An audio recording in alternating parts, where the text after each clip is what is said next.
우리가 매주일 저녁 하박국 강의를 지금 하고 있습니다.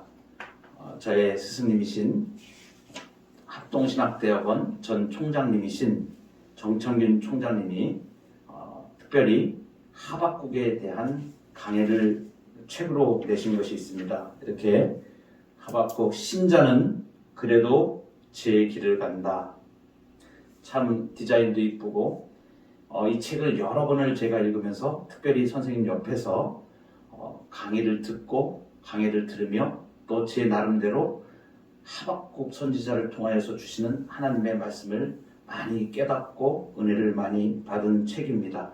이 책을 제가 소화하고 또 제 나름대로 이 책에 있는 내용들을 많이 참고하여서 하나님께서 오늘 우리 교회와 신자들에게 주시는 하박국 선지자를 통하여서 주시는 말씀을 함께 듣고 있습니다. 저는 하박국 선지자를 보면 참 인간적이다 하는 생각이 듭니다. 왜 그러냐면 하나님 앞에 인격적인 대화로 이렇게 대화를 해요. 그러니까 따질 것은 따지고 이게 이제 하나님과 신자와의 관계가 참 이렇게 인격적인 관계구나라는 것을 많이 느낄 수가 있습니다. 우리가 가정에서도 자녀가 얘가 아픈데 아프다는 말도 안 하고 힘든데 힘들다는 말도 안 하고 그러면은 인격적인 교감이 없잖아요. 그러면 못되는 게 없습니다. 그런데 아프면 아프다 그러고 힘들면 힘들다 그러고 이렇게 교감하고 따질 건 따지고 엄마 그건 아니잖아. 이런 게 좀 있어야 서로 가치관도 알게 되고 생각하는 부분도 알게 되고 아이가 이렇게 생각이 좀 교정돼야 될 부분이 있겠구나 생각하면 부모가 그것을 알아서 받아줄 거는 또 받아주고 교정해 줄 거는 교정해주고 이런 인격적인 관계로 가는 것이 참 우리 하나님과의 관계에서도 이런 부분이 참 멋지다 하는 생각이 듭니다. 그런데 생각해보면 우리 신앙의 많은 성경에 나오는 선배들은 이러한 길을 다 걸었습니다. 아브라함도 그랬고 모세도 그러했습니다. 엘리야도 그렇고 하나님 앞에서 이렇게 대화하면서 그리고 또 힘들 때는 하나님 이건 또 힘들잖아요. 내가 또 잘 이해가 안 될 때는 하나님 이건 뭐죠? 왜 이러세요? 이렇게 이제 얘기하는 이런 형태인데 특별히 하박국 선지자는 남유다 왕국의 망하는 과정 속에서 정말 하나님의 백성이라고는 생각할 수 없는 그러한 일들, 그러니까 하나님의 관점에서 볼 때에 용납되지 않는 모순적인 현실, 이것을 하나님 앞에서 토로하면서 이렇게 하나님께 항변하고 하나님의 응답을 들어가는 선지자의 모습을 우리가 보게 됩니다. 지난번에 우리는 두 번에 걸쳐서 하박국의 항변을 보았습니다. 남유다 멸망해가는 과정 속에서 정치적인 회오리 바람 속에 정말 하나님의 공의는 땅에 떨어지고 극심한 부정과 부패 그리고 무법천지의 이 세상, 하나님의 공의가 전혀 시행되지 않는 세상에 대하여 하박국 선지자가 속이 터져서 하나님 앞에 왜 이렇습니까? 왜 현실이 이렇습니까? 이것이 무엇입니까? 이 폐역함과 겁탈과 강포가 판을 치는 세상에 대해서 하나님 앞에 항변하면서 부르짖습니다. 그리고 또 한 가지는 언제까지 이러실 겁니까? 하나님 시행을 하셔야 되지 않겠습니까? 어떻게 좀 해봐 주세요. 이렇게 언제까지 이러실 겁니까? 그래서 한곡하게 하나님 앞에 부르짖었죠. 이 약탈과 억압과 폭력이 난무하고 정의가 짓밟힌 세상에 탄식하고 있을 때 하나님이 응답이 오고 있습니다. 근데 그 응답의 내용은 지난번에 우리가 살펴보았는데 세 가지입니다. 첫째는 하박국이 제기한 이 유다의 지금 악을 처리하겠다는 것입니다. 그래서 1장 5절에 너희가 생전에 한 가지 일을 볼 것인데 놀라고 놀라라. 보고 또 보고 놀라고 또 놀라라. 이렇게 말씀을 하셨죠. 그러니까 믿기지 않을 만큼 놀라운 방식으로 지금 응답하시겠다는 것을 말씀을 하셨고 둘째로는 그 한 가지 일의 구체적인 내용이 무엇인가를 말씀해 주는데 그것이 하박국 1장 6절에 나오는 것입니다. 그것은 갈대아를 동원해서 유다를 징치하시겠다는 것이었습니다. 갈대아를 동원해서 유다를 심판한다는 것이 왜 그렇게 상상을 초월한 놀라운 일이 되는 것인가? 이 갈대아는 아수르를 멸망시키고 메소포타미아 지역의 패권을 차지하는 신흥 강국인 신바벨론을 일컫습니다. 근데 그것이 놀라운 이유는 뭐냐 하면 이 갈대아 사람들이 어떠한 사람들이가 하는 것에 달려있는 것이에요. 그들은 유다의 원수일 뿐 아니라 한없이 악하고 잔인한 족속이기 때문입니다. 그러니까 그 갈대아라는 이름만 들어도 헉 하는 마음에 놀람이 일어날 정도의 악함, 사납고 잔인한, 무자비한 그러한 사람들이라는 것이죠. 그래서 그 하나님이 응답하신 내용이 세 번째가 뭐냐면 그 갈대아 사람들이 얼마나 잔악하고 무도한지에 대해서 무려 5절에 걸쳐서 설명을 해주고 있습니다. 1장 7절부터 11절까지 그 갈대아 사람들이 얼마나 잔인하고 방자하고 무자비한지를 조목조목 길게 설명해 줍니다. 7절에 보면 아주 두렵고 무서운 자들입니다. 표범보다 빠르고 이리보다 사납습니다. 잔인무도하고 악독하고 무자비하고 교만합니다. 거기에다가 자기들의 힘을 자기들의 신으로 삼는 자들입니다. 그러니까 자기들이 능력이 있어서 승승장구하는 것처럼 교만을 떨면서 자기가 하나님인 것처럼 그렇게 사는, 행세하는 그러한 나라입니다. 이제 이렇게 하나님의 응답이 왔습니다. 이런 기상천외한 하나님의 응답에 대한 하박국 선지자의 반응이 오늘 우리가 읽은 본문 1절 12절부터 17절까지의 말씀입니다. 한마디로 하면 딜레마입니다. 어떤 딜레마냐면 항변에 대해서 하나님의 응답이 왔지 않습니까? 하나님의 답변을 분명히 받은 것입니다. 그런데 그 응답이 수긍이 안 되는 것입니다. 이 하박국 선지자가 그 응답의 실제 내용이 아주 턱없이 실망스러운 것입니다. 그러니까 이 하나님이 답변하신 이 자체가 이 선지자에게 지금 혼란과 딜레마로 다시 빠뜨려지게 되는 문제가 된 것입니다. 여러분, 여기서 우리가 생각해 봐야 될 문제가 하나 있습니다. 하박국 선지자가 기도했죠. 간청했죠. 속이 타져서 속이 터진다고 하나님 앞에 항변을 했습니다. 왜 이러십니까?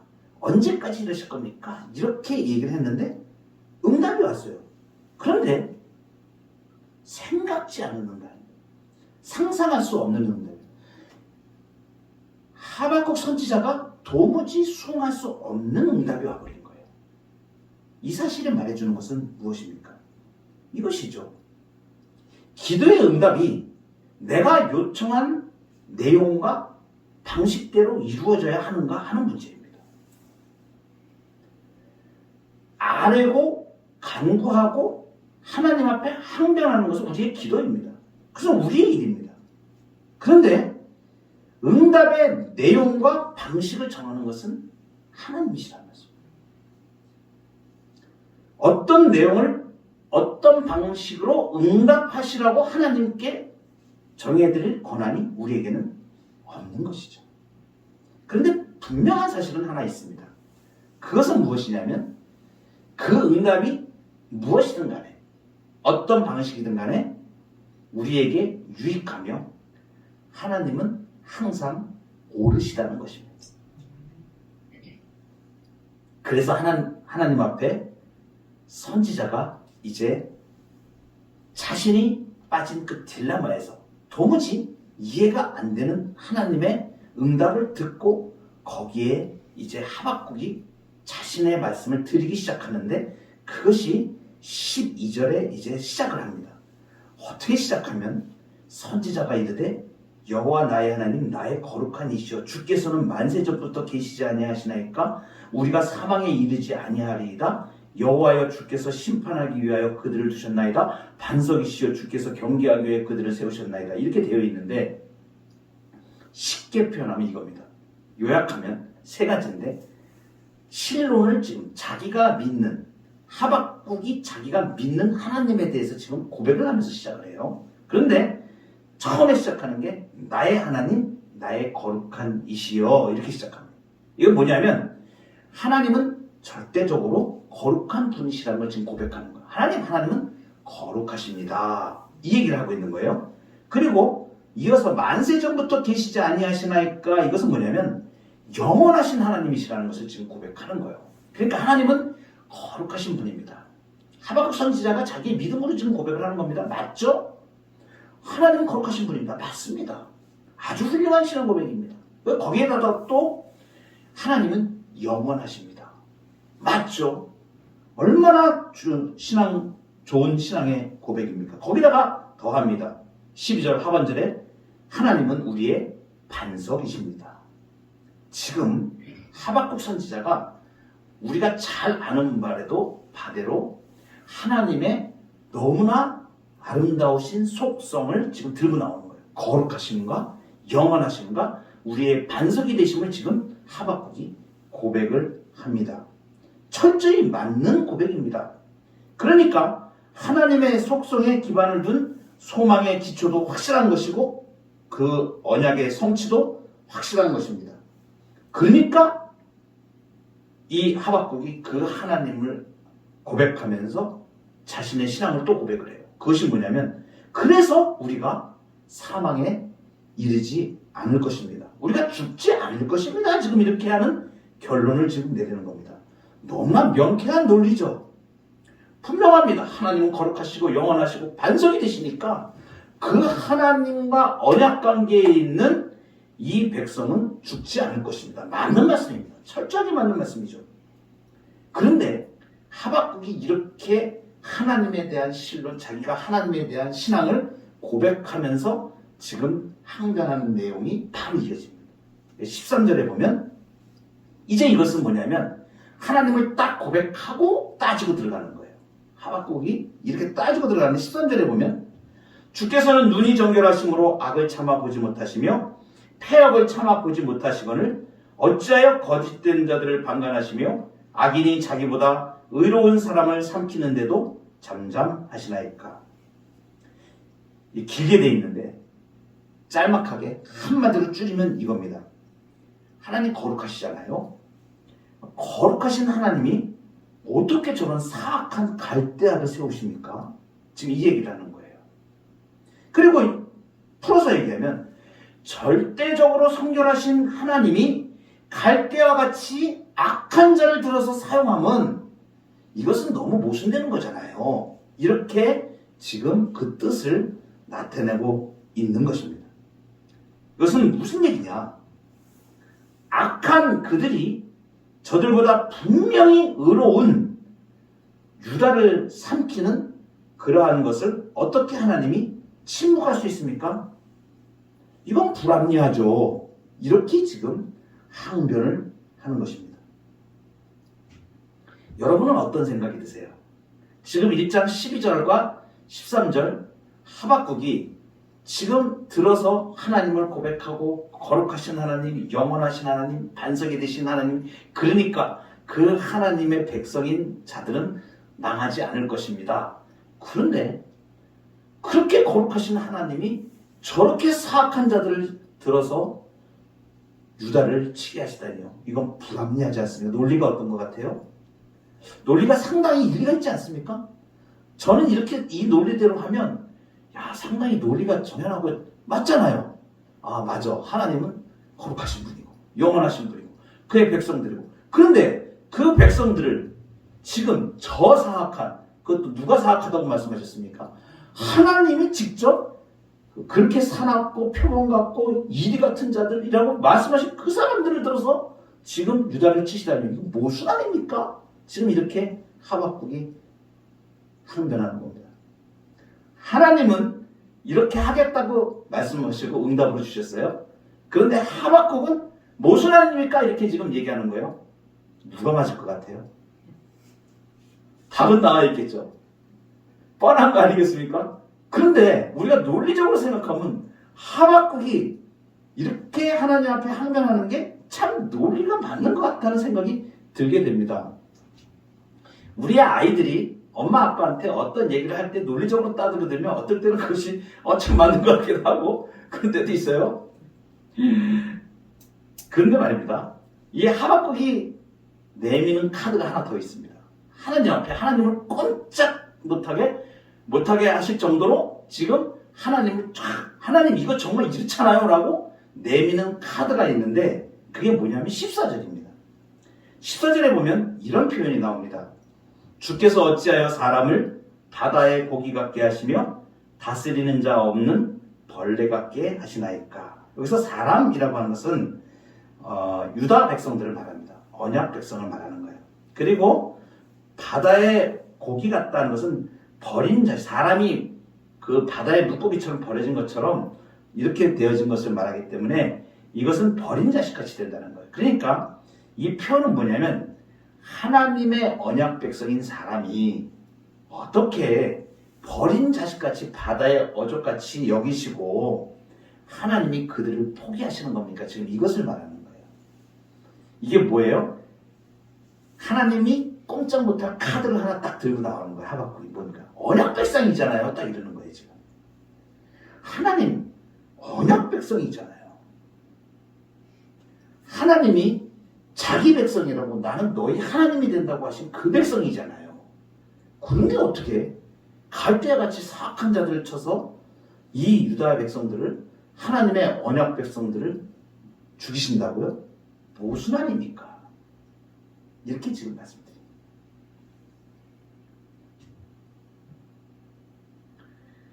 여러분 근데 지금 하박국이 이렇게 항변하는 것은 우리의 삶 속에서도 많이 일어나는 거, 사실이라는 거. 잘 생각해 보세요. 우리는 안 그런가?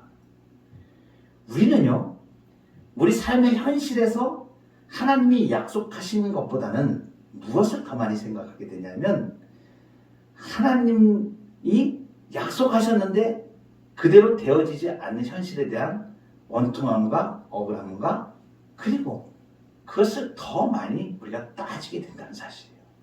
잘 기억해 두시기 바랍니다.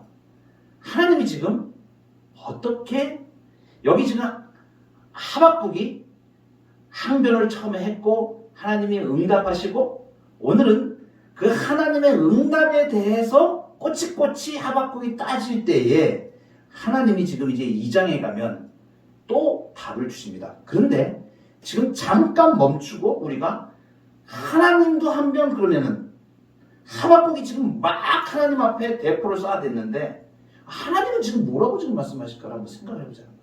그러니까 여기 지금 우리가 성경 말씀에는 지금 나오지 않지만 보이지 않는 하나님의 항변을 우리가 한번 볼 필요가 있다는 것입니다. 잘 우리가 가만히 생각해 보면 하나님께서 유다 백성들이 처음부터 이런 상태로 살아가도록 하신 것은 아니시죠. 처음엔 어떻게 하셨습니까? 하나님의 백성을 구원하셔서 그 백성들이 하나님의 복된 은혜의 질서 아래에서 복된 하나님의 백성으로 살아갈 수 있도록 그 삶을 보장해 주셨습니다. 그런데요, 우리는 참 못된 습관이 있습니다. 하나님을 우리가 삶 속에서 의식하는 것은 하나님께서 지금까지 베푸시던 긍휼의 일부를 거두어 가실 때만 불평으로서 하나님을 의식하게 된다는 사실입니다. 그러니까 우리는 하나님이 은혜를 거두어 가실 때에야 마치 내 것을 하나님께 빼앗기기라도 한 것처럼 추정하고 분노하며 하나님을 의식합니다. 그러니까 은혜를 빼앗아 버릴 때에야 사람들은 그 은혜를 주신 하나님이 아니라 은혜를 빼앗아 버린 하나님을 가장 많이 기억하게 된다는 사실이에요. 우리의 삶을 보면 그러합니다. 그러니까 지금 하박국이 막 하나님 앞에 항변을 하지만 사실 억울한 이는 하박국이 아니라 하나님이신 거죠. 하나님은 충분한 기회를 주셨고 충분한 은혜를 베푸셨고 그리고 그 많은 사랑을 쏟아 부었습니다. 결국은 우리가 하나님의 항변을 우리가 만약에 듣는다면 이렇게 되는 것이죠. 은혜가 쏟아질 때는 더 이상 하나님이 필요 없어서 하나님을 잊어버리고, 은혜가 거두어질 때는 더 이상 하나님이 없는 것 같아서 하나님을 버리고 떠나가는 인생의 죄악된 모습들을 우리가 보게 되는 겁니다. 그러니까 인간이 얼마나 타락했는지를 보여주는 서글픈 증거입니다. 유행가 가사 중에 이런 노래가 있습니다. 있을 때 잘해, 후회하지 말고. 그러니까 이게 은혜 받았을 때, 은혜가 있을 때, 하나님의 은혜가 있을 때 그 기회를 놓치지 말고 은혜 가운데 하나님을 꼭 붙들고 살아야 되는데, 뺏기는 상황이 되어지면 불평하면서 하나님 왜 이러십니까? 이렇게 항변하는 인생의 모습들이 얼마나 타락했는지를 말해주는 것입니다. 여러분, 우리를 찾아오시는 하나님, 그 오랜 시간을 기다리시는 하나님, 십자가에서 죽으시는 하나님이 아니었다면 우리는 이 짧은 한평생을 사는 동안에 벌써 12번도 망하고 골백 번도 더 죽었어야 되는 존재들인 것입니다. 마지막으로 우리가 생각해 볼 것은 누가 더 악한가 하는 문제입니다. 여러분, 갈대아 사람들이 더 악할 것 같아요? 유다 백성들이 더 악할 것 같아요? 무엇을 가지고 기준 삼아야 되죠? 지금 하박국이 제일 견디기 힘든 게 무엇입니까? 왜 이렇게 지금 하나님 앞에 항변하고 있는 거예요?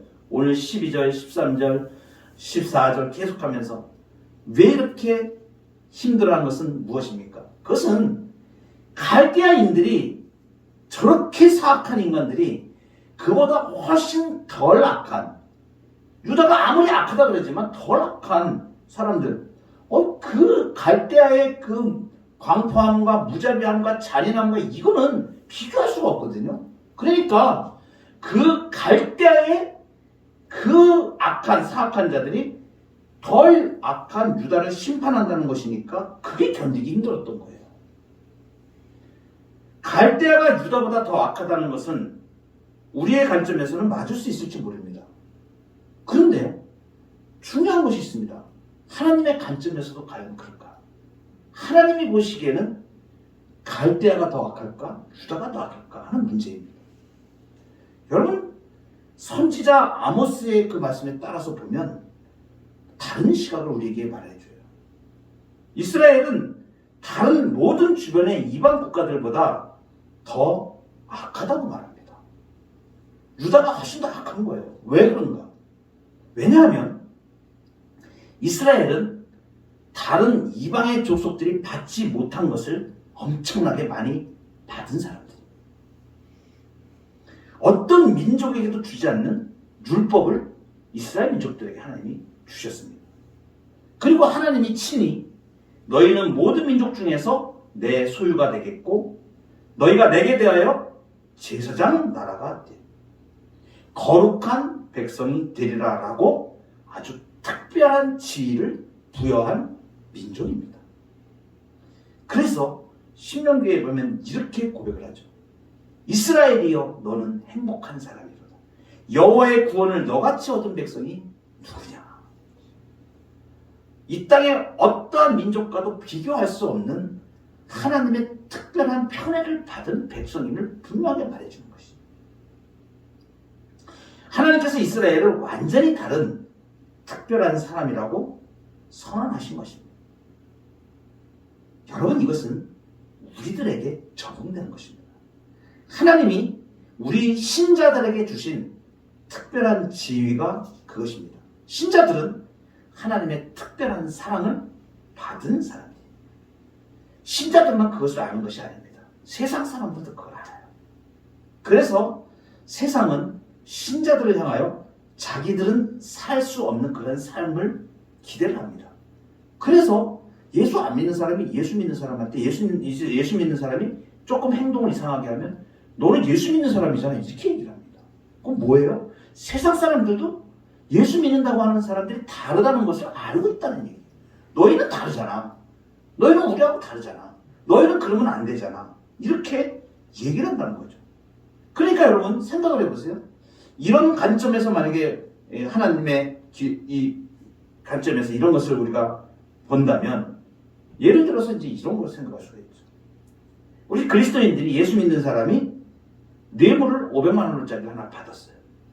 그런데 저 사람은 예수 안 믿는 사람은 5억 원을 뇌물을 받고도 시치미를 뚝 떼는 사람입니다.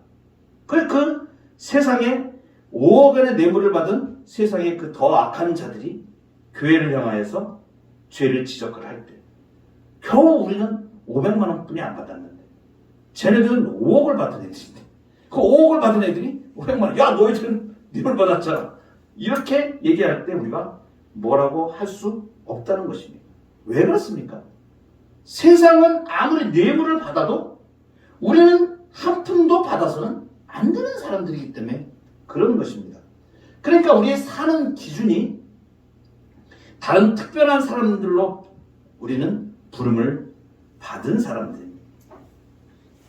쉽게 말씀드리면 하나님의 기준에서 보면 우리가 죄상으로 볼 때는 우리가 세상보다 덜할지 모르지만 죄질은 더 나쁠 수도 있다는 것을 지금 말하는 겁니다. 이 기준이 뭔지 아십니까? 이 기준 때문에 지금 유다가 하나님을 거역한 것하고 갈대아가 그렇게 하나님을 거역한 것은 죄질이 같지 않은 것이에요. 갈대아보다 하나님의 관점에서 보면 유다가 훨씬 더 죄질이 무거운 것을 말해주는 겁니다. 그러니까 누가 더 악한가를 우리가 얘기할 때는 유다가 하나님을 거역한 것이 훨씬 더 악한 것입니다. 요즘 우리가 새벽기도 시간에 마태복음 산상수훈을 우리가 묵상하면서 가고 있습니다. 주님께서 그 말씀하시잖아요. 하나님 나라의 윤리를 말씀하십니다. 하나님 나라의 백성들이 적용되어야 될 윤리를 말씀하시는데 그 윤리의 기준이 어땠습니까? 구약의 율법보다 훨씬 수준이 비교 안 될 정도로 높습니다. 살인하지 말라? 율법에서는 그렇게 얘기했는데 나는 너희에게 이르니 형제에게 노하는 자마다 심판을 받게 되고 미련한 놈이라 하는 자는 지옥불에 떨어진다. 예수님이 직접 말씀하신 기준입니다. 간음하지 말라? 율법에서는 그렇게 말했는데 나는 너에게 말하니 마음에 여자를 보고 음욕을 푸는 자마다 간음한 자다. 얘기하는 눈은 눈으로 이는 이로 갚으라 그랬는데 악을 악으로 갚지 말라. 네 오른뺨을 치거든 왼뺨을 들어대. 억지로 오리를 가게 하거든 심리를 동행하라. 내 이웃을 사랑하고 원수를 미워하라 그랬는데 오히려 예수님은 너희 원수를 사랑하며 너희를 박해하는 자를 위하여 기도하라고 했습니다. 여러분 이것이 무엇을 말해요? 신자가 이 땅을 살아가야 될 윤리와 기준은 하나님께 있다는 것입니다. 하나님의 사랑과 하나님의 은혜를 받은 자로 그것을 지키면서 그렇게 살아야 된다는 것을 말씀해 주는 것이고 그것으로 보았을 때 하나님의 행동, 심판 그 사악한 갈대아를 오죽하면 그를 들어서 유다를 심판하시려고 하시겠습니까? 그것은 유다가 훨씬 더 악하기 때문인 것입니다. 그러니까 우리가 나는 예수 믿는 사람이니까 나는 하나님의 백성이니까 나는 선민이니까 천만에요. 하나님의 백성으로 되어지는 윤리와 그 은혜 가운데 거하지 아니하면 우리도 유다와 같은 그러한 처지가 될 수 있는 사람을 분명하게 말해주는 엄정하신 말씀인 것입니다. 오늘 선지서 하박국 선지자를 통하여서 누가 더 악한가? 이것을 우리는 신자가 우리의 삶 속에서 정말로 내가 하나님께 받은 그 사랑과 은혜와 그 긍휼함을 입은 자로 이 땅을 어떻게 살아가야 될 것인가는 굉장한 하나님 앞에서 우리에게 책임을 통감하게 하는 말씀인 것입니다. 누가 더 악한가? 교회를 핍박하고 교회를 무시하고 그러는 세상 사람들이 더 악한 것인가? 아니면 하나님 앞에 그 큰 은혜를 받고도 그것을 다 망각하고 하나님의 명예를 땅에 떨어뜨리는 그 사람들이 더 악한 것입니다. 잘 생각해야 돼요. 오늘 우리 교회와 우리 한국의 신자들을 향하여 하나님께서 주시는 말씀입니다. 하나님께 받은 그 은혜를 빛으로 드러내고, 오늘 오전에 우리가 예수 그리스도의 빛을 받은 자로 어떻게 살아야 될 것을 우리에게 말씀해 주시는데, 우리가 그 빛을 드러내며 세상에 밟히는 소금이 아니라 세상에 맛을 내는 소금으로, 그리고 그 은혜를 드러내는 자로, 거기에 걸맞게 행동하는 하나님의 백성으로 이 땅을 살아가는 저와 여러분 되기를 주님의 이름으로 축복합니다.